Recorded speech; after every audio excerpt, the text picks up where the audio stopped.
In a quiet corner of Maine, in a small, modest home surrounded by tall pines and the rustling whispers of the wind, lived an extraordinary woman named Margaret. At 99 years old, she was a force to be reckoned with, a living testament to a bygone era of resilience and unwavering patriotism. Margaret, a World War II veteran, had seen the world in ways most could only imagine. Her eyes had witnessed history in the making, from the soaring triumphs of peace to the harrowing struggles of war. Yet, despite the weight of those years, she carried with her a spirit of hope and pride that never wavered. Margaret had never sought attention. She never wanted her story to be told to the masses. In her small town, she was known for her quiet generosity, her unassuming nature, and the many hours she volunteered at the local Veterans Hall, listening to the stories of the younger veterans who came through its doors.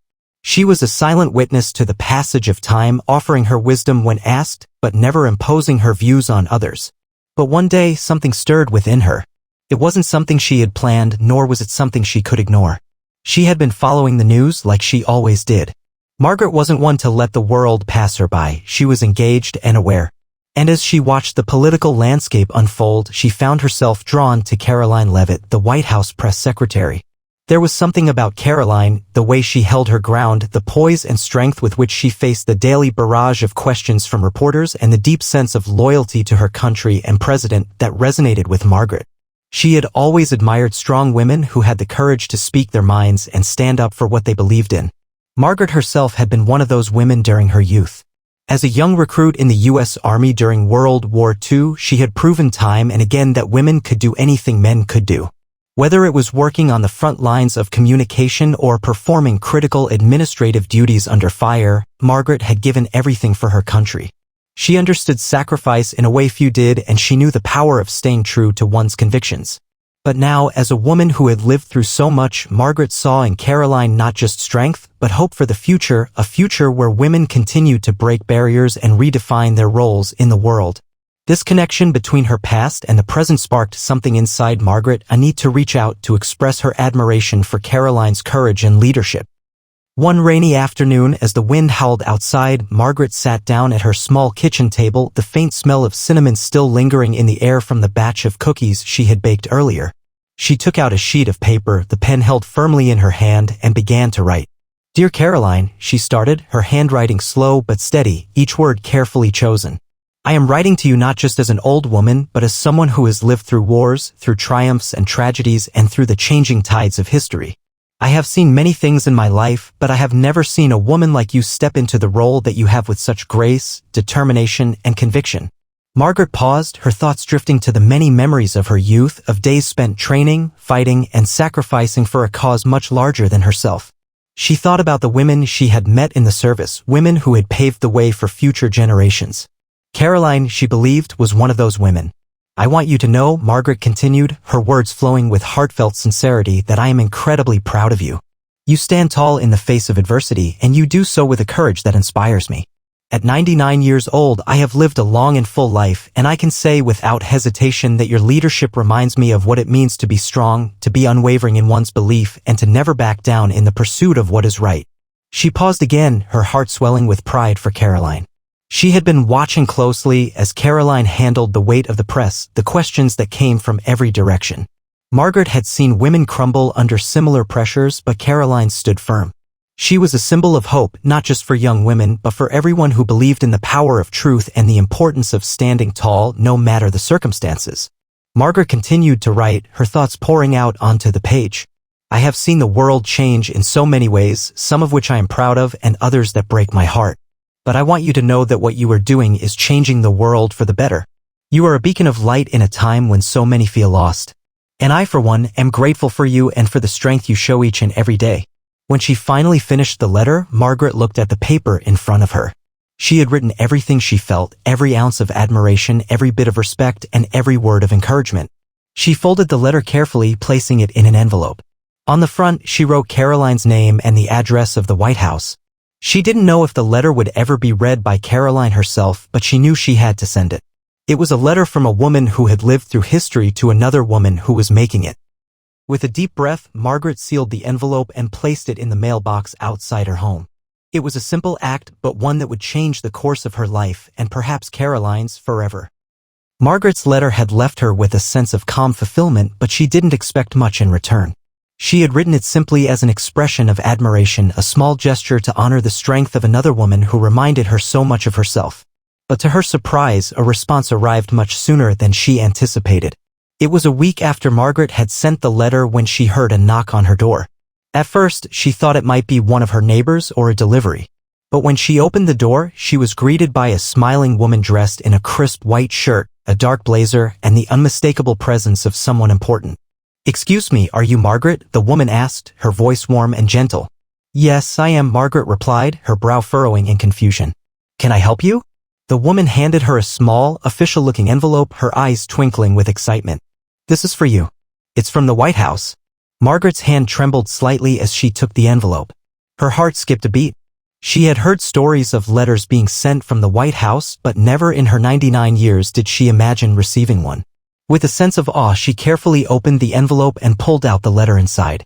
The paper was thick, the typewritten words formal yet deeply personal. As Margaret read, her eyes widened and her heart swelled with emotion. "Dear Margaret, I hope this letter finds you well. I cannot tell you how deeply moved I was by the letter you sent me. It is not every day that someone takes the time to write a heartfelt message that resonates so profoundly with me. As a woman who has faced many challenges in her life, your words meant more to me than I could ever fully express. To know that someone who has lived through the incredible hardships of war and history would take the time to encourage me and express such admiration is an honor beyond measure. Your courage and resilience are a shining example to me and to so many others. I have learned from your example, and I carry your words with me as I navigate the often difficult days in my role. I want you to know that your message has made an impact, not just on me, but on all of us here at the White House. Please know that your legacy, your service, and your strength are remembered, valued, and celebrated. You are an inspiration, and I will keep your words close to my heart. With deep gratitude and admiration. Karoline Leavitt, White House Press Secretary. Margaret's hands shook as she finished reading the letter. She felt a tear slip down her cheek as a flood of emotions overcame her. The letter was more than she had ever expected, a personal acknowledgement not just of her service, but of the bond she had felt with Karoline, despite the years between them. It was a connection forged in mutual respect and admiration, one that transcended time and experience. For days, Margaret couldn't stop thinking about the letter. She read it over and over, each time feeling a deeper sense of gratitude. Karoline's words weren't just kind, they were a reflection of everything Margaret had hoped for in the future. The woman she had written to, the woman she had admired from afar, had taken the time to acknowledge her. The next morning, as Margaret sipped her tea by the window watching the birds flutter past the trees, she realized that her small gesture had sparked something far greater than she had imagined.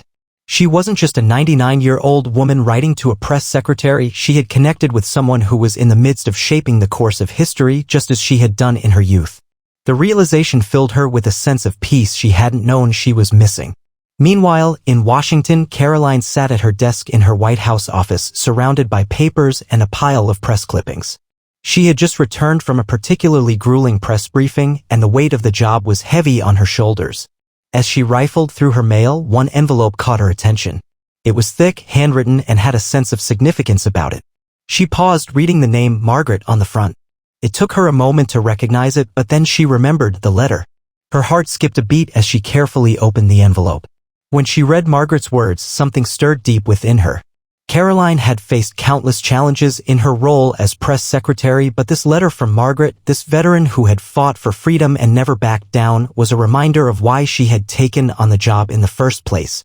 It wasn't just about handling press conferences or managing public opinion, it was about giving people a voice, about standing firm for the values that defined the nation. The letter hit Karoline in a way no political memo or press briefing had ever done. She immediately knew she had to respond. She couldn't let this connection fade away into history. The thought of how Margaret, at 99 years old, had taken the time to write such a thoughtful letter moved Karoline in ways words couldn't fully describe. The days that followed were filled with a quiet but profound shift for both women. Margaret, with her hands shaking slightly from age and excitement, felt as though she had been heard, truly heard. Karoline, balancing the daily pressures of the White House, found a new sense of purpose. She realized that sometimes the most impactful moments in life came not from the grandiose, but from the small acts of kindness, like a letter from a 99-year-old veteran who still believed in the power of words and the strength of women. As the days went by, the connection between Margaret and Karoline grew in ways neither woman could have anticipated. Karoline's response to Margaret's letter had ignited something in the old veteran, a spark of renewed purpose, as if her years of service and sacrifices had not only been acknowledged but celebrated. For Karoline, the letter had become a reminder of the importance of listening, of being present for those whose voices might otherwise go unheard. Karoline's response had touched Margaret deeply, but it also inspired a new sense of hope in her. She began to feel a renewed sense of pride in her life, in her service, and in the role that women had played in shaping history, her own role, yes, but also the role of young women like Karoline, who were fighting their own battles, albeit of a different nature. Margaret found herself telling her story to anyone who would listen. She shared her experiences with younger veterans at the local hall, recounting the days when she had worked tirelessly running communications for the Army during World War II. She spoke of the long nights, the sound of artillery in the distance, and the camaraderie that existed even in the hardest of times. But now she also shared her pride in Karoline, this young woman who, in Margaret's eyes, was carrying forward the torch of strength and resilience that had been passed down from generations before. Meanwhile, Karoline found herself reflecting on Margaret's letter at unexpected moments. When the White House press room felt especially contentious, when reporters fired difficult questions at her from all directions, she would think of the veteran's words, of the quiet strength that came from someone who had lived through unimaginable hardships. Karoline had been thrust into a role where scrutiny was constant, but Margaret's letter reminded her that resilience wasn't just about holding firm in the face of adversity. It was about understanding the weight of history and standing for something greater than oneself. It wasn't long before Karoline took the opportunity to share Margaret's letter with her colleagues. During a briefing, she spoke candidly about the impact the letter had had on her. The room, typically filled with the clatter of journalists and the rapid exchange of facts, fell into an unusual silence. Karoline's words were simple, but they carried a profound message. "I received a letter recently," she began, her voice steady, from a 99-year-old veteran named Margaret. "She wrote to me offering words of encouragement and admiration for the work I do. And I want to share a part of it with you today because it's a reminder of why we do what we do. It's not just about the politics or the daily grind, it's about the people we represent, the stories we carry forward." She then read aloud from the letter, her voice softening as she spoke of Margaret's strength and pride. The room was still, the reporters listening intently as Karoline's words echoed in their minds. Some of them had known the story of Margaret's generation, but hearing it through Karoline's perspective, especially in such a personal moment, struck a chord with everyone. The emotional weight of the letter had a ripple effect. It wasn't just a simple piece of correspondence, it was a symbol of the enduring bond between generations. The connection between Karoline, Margaret, and the larger story of women's resilience became a point of discussion in the media. The press, for once, wasn't focused on the usual political squabbles.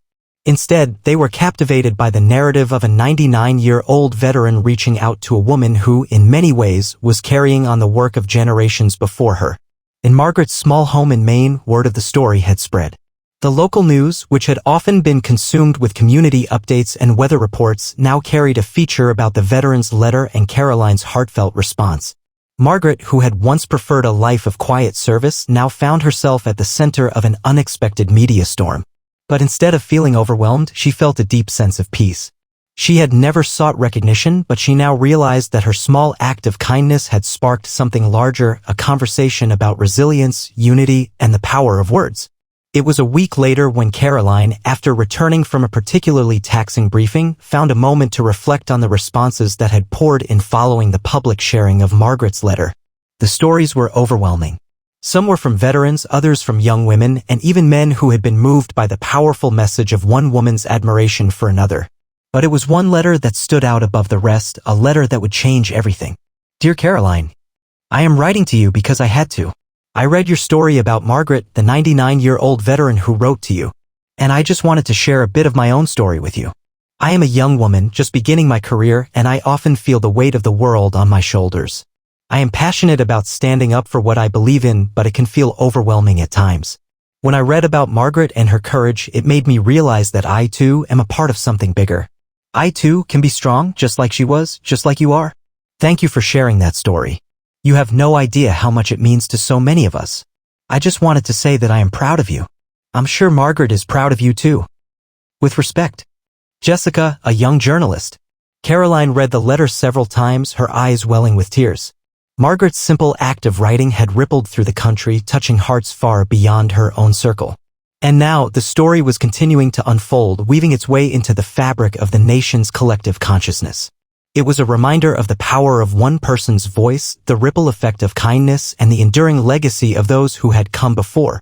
Margaret's words had not only affected Karoline but were now inspiring a new generation of women who would continue to stand tall and carry forward the values of resilience, strength, and unity.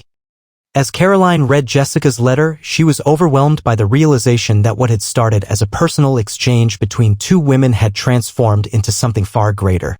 Margaret's simple, heartfelt letter had sparked a nationwide movement, a movement of solidarity, recognition, and the recognition of women's contributions throughout history. It had become more than just about the past, it was about a future shaped by women's voices, stories, and strength. Karoline decided it was time to do something monumental. Inspired by Margaret's courage and the way her letter had touched so many, Karoline proposed an initiative she called Voices of Resilience. The idea was simple yet profound, to honor women like Margaret whose life experiences had shaped the fabric of the nation and to give them a platform to share their stories with the world. She presented the idea to her colleagues in the White House and immediately received overwhelming support. They recognized that this project was not only about celebrating individual women but also about acknowledging the collective power of the stories that had gone untold for far too long. It was about shining a light on the untold stories of America, stories of courage, perseverance, and unwavering spirit. Over the next several weeks, Karoline worked tirelessly, gathering letters from women across the country. Some were veterans like Margaret, others were mothers, daughters, activists, and community leaders. Each letter told a unique and powerful story, but they all had one common thread: they were stories of strength. At the same time, Margaret had become something of a local legend. Her letter to Karoline had garnered attention not only from the media but also from community groups and organizations dedicated to honoring the elderly and veterans. People from all walks of life reached out to her, sending messages of thanks and admiration for the small but powerful act of kindness she had shown. In her quiet town, Margaret had become a symbol of perseverance, a reminder that no matter how old or small one might seem, everyone had a story worth telling. One day, as Margaret sat by her window, sipping her afternoon tea, she received an unexpected call. It was Karoline, calling from Washington, D.C. "Margaret, I hope I'm not disturbing you," Karoline said, her voice full of warmth. "Not at all, Karoline," Margaret replied, her heart lifting at the sound of the woman she had come to admire. "What can I do for you?" "Well, I wanted to tell you something," Karoline continued. "We've decided to launch a national initiative called Voices of Resilience, and we want to make sure your story is part of it. We want to honor you and the millions of women like you who have shaped this country with your strength and courage." Margaret's breath caught in her throat. She had never sought recognition for her contributions, and the idea of being honored in such a way was almost overwhelming. "I don't know what to say," Margaret murmured, her voice trembling with emotion. "I never thought anyone would think my story was important enough to share." "Margaret," Karoline said gently, "your story isn't just important, it's essential. It's the foundation of everything we stand for as a nation. And now, the world deserves to hear it." Margaret sat in silence for a moment, taking in Karoline's words. She had spent so much of her life believing that her service was something quiet and private, something to be remembered by those who had lived through it with her. But now, she realized that her story had the potential to inspire others, to remind the world of the quiet strength that had always existed in the hearts of women. "I'd be honored, Karoline," Margaret said, her voice firm but emotional. "I'll do whatever I can to be a part of this." In the following weeks, Voices of Resilience gained traction, reaching beyond Washington and becoming a nationwide effort to amplify the stories of women across the country. The White House held a series of public events where veterans, activists, and women from all walks of life shared their personal journeys. Margaret was invited to Washington to speak at one of the events, and for the first time in her life, she would stand before a crowd, telling her story not just as a veteran, but as a woman whose life had been shaped by the women who came before her and the women she had yet to meet. On the day of her speech, Margaret stood backstage, her heart pounding in her chest. She had never liked the spotlight, but today was different. Today, she was not just sharing her own story, she was sharing the collective story of every woman who had ever fought for a cause, every woman who had ever struggled in silence, every woman who had ever believed that her voice mattered. As she walked to the podium, the audience rose to their feet in applause. She smiled, a small but knowing smile, and began to speak. I stand before you today as a woman who has lived through the trials and tribulations of history, she began, her voice steady and strong. But I also stand before you as a representative of all the women who came before me, the ones whose voices were silenced, whose stories were left untold. Today we are breaking that silence. Today we are telling the stories of women who have been forgotten, of women who have been overlooked, and of women who have shaped this country in ways that no one ever acknowledged. The crowd was silent, hanging on every word. Margaret's voice, though quiet, carried with it the weight of decades of history. I am here today because I believe in the power of our stories, she continued. I believe that every woman has a voice worth hearing. And I believe that we, as a nation, are only as strong as the stories we are willing to tell. As Margaret finished her speech, the room erupted into applause. Tears filled her eyes as she looked out at the sea of faces, men, women, young and old, who had been moved by her words. She had never expected this, never imagined that her letter to Karoline would lead to something so grand. But in this moment, she understood. Her story and the stories of women like her were not just her own, they were the foundation of a larger movement, one that would continue to inspire generations to come. The event in Washington marked a pivotal moment in both Karoline's career and Margaret's life. The applause that followed Margaret's speech was more than just appreciation, it was a celebration of a powerful legacy that was finally being acknowledged. For Karoline, it was a dream realized. She had helped shine a light on the untold stories of women, particularly those whose sacrifices had been overlooked by history. And for Margaret, the experience brought with it an overwhelming sense of pride and fulfillment. In the days that followed the speech, Margaret received countless letters, gifts, and tokens of gratitude from all corners of the country. From veterans who had served alongside her to young women who saw her as a symbol of strength, the messages poured in. She had become not only a local hero but a national icon, a living embodiment of resilience and hope. One particularly poignant letter came from a woman named Evelyn, a young mother and former service member who had been deeply moved by Margaret's words. She wrote, "Dear Margaret, I never knew who you were until I saw you speak at the Voices of Resilience event. I served in the Army, and after my discharge I struggled to find my place in the world. I felt like I was invisible, like the sacrifices I made didn't matter. But when I heard your story, I realized I wasn't alone. Your words gave me the courage to step forward, to reclaim my voice and my place in the world. Thank you for reminding me that my service matters, that my story matters. With deepest respect, Evelyn, veteran and mother."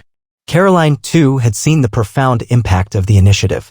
As the project continued to grow, she began receiving not only letters but requests for interviews, collaborations, and even proposals for Voices of Resilience to be adapted into a nationwide program for schools, museums, and community centers.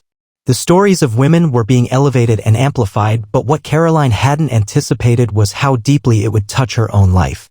Margaret had given her something she hadn't realized she needed, a deeper understanding of the true meaning of service.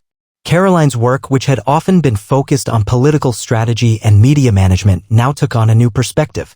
She saw every question she answered, every statement she made, through the lens of the women who had fought before her, women like Margaret who had carved paths for those who followed. Every time she faced criticism or opposition, she reminded herself that she, too, had a story to tell, and it was one that was worth hearing. As months passed, the Voices of Resilience project blossomed. Local events, community outreach programs, and interviews with women from diverse backgrounds were broadcast across the nation. The media began to report more regularly on stories of female veterans, women entrepreneurs, activists, and everyday mothers and daughters who had overcome tremendous obstacles. The movement was not just about recognizing the past.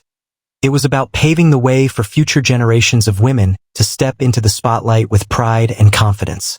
Margaret, now 100 years old, continued to be the face of the movement.